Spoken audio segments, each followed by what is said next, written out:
قربانی کرتے ہوئے اگر کسائی تکبیر پڑھنا بھول گیا تو کیا وہ جانور حلال ہوگا؟ یاد رہے کہ جانور ذبح کرتے ہوئے تکبیر نہ پڑھنے کی دو صورتیں ہیں۔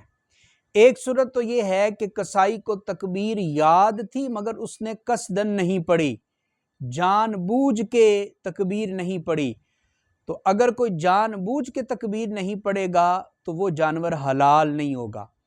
قرآن حکیم میں آتا ہے وَمَا أُهِلَّ بِهِ لِغَيْرِ اللَّهِ، وہ جانور کہ جس کے اوپر اللہ کے سوا کسی اور کا نام لیا جائے وہ حلال نہیں ہوتا۔ لہٰذا اگر ذبح کرنے والے نے قصدن جان بوجھ کر تکبیر نہ پڑھی تو یہ قربانی بھی درست نہیں، اس جانور کا گوشت کھانا بھی حلال نہیں۔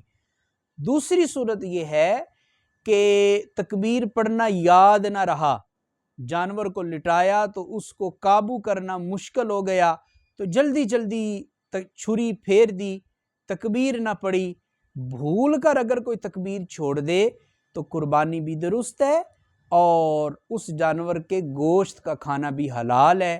واللہ اعلم بالصواب۔